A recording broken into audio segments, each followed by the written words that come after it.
दूसरी क्रिया करेंगे हम तृतीय चरण की आकृति की संकल्पना। आकृतियों के बारे में जानेंगे। गोल, चौकोर, आयताकार, त्रिभुजाकार, वर्ग, सारी ये क्या आकृतियां हैं? क्या है? आकृतियां। आज इन आकृतियों के बारे में आपको बताऊंगी मैं।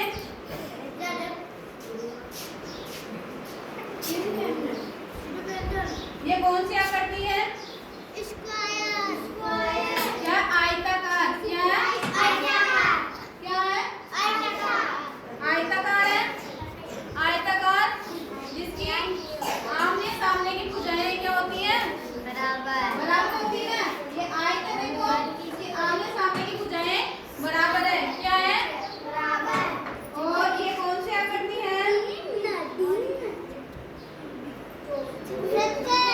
ये कौन सी आकृति है? सर्कल है ना। ये वर्गाकार। क्या है? ये पूरा गोल होता है। ये कौन सी आकृति है? अरे ये कौन सी आकृति है? ये पूरा गोल होता है। ये वर्गाकार आकृति है। और ये कौन सी आकृति है? चौकोर है। इसको क्या बोलते हैं? वर्ग। क्या बोलते हैं? इसके चारों भुजाएं बराबर होती है। क्या होती है? ये वर्ग है, इसकी चारों भुजाएं बराबर है ना। वर्ग की चारों भुजाएं बराबर होती हैं। और ये क्या है? ये क्या है? क्या है? ये इसमें त्रिभुज है। कहाँ इसमें त्रिभुज है ना। इस त्रिभुज की क्या होती है? तीनों भुजाएं बराबर होती है। क्या होती है? त्रिभुज की क्या होती है? तीनों भुजाएं बराबर होती है। और ये क्या है? स्टार की आकृति है।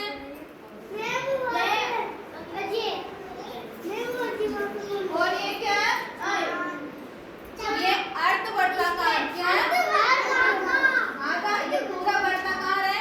इसको आधा किया तो ये क्या हो गया? अर्धवृत्ताकार।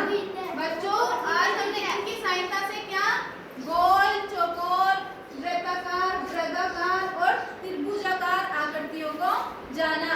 मैं आपके हाथ में ये सामने लूंगी। आपको एक को बताना है कि ये कौन सी आकृति है। ये कौन सी आकृति है बच्चों? कौन सी है?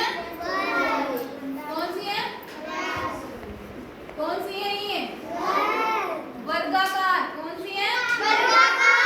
वर्गाकार में क्या होता है? इसकी चारों भुजाएं क्या होती है? वर्गाकार में इसकी चारों भुजाएं बराबर होती है। और ये किसकी आकृति है? ये किसकी आकृति है? वर्गाकार। ये किसकी आकृति है? बताओ जल्दी से। आयताकार। क्या है ये? आयताकार में क्या होता है? जिसके आमने सामने की भुजाएं बराबर होती है। क्या होती है? आमने सामने की भुजाएं बराबर होती है। ये कौन सी आकृति है? बताओ। नहीं, ये कौन सी आकृति है? वृत्ताकार। वृत्त होता है ना, गोल। ये गोल है, इसलिए ये वृत्ताकार आकृति है।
जिसके आमने सामने की भुजाएं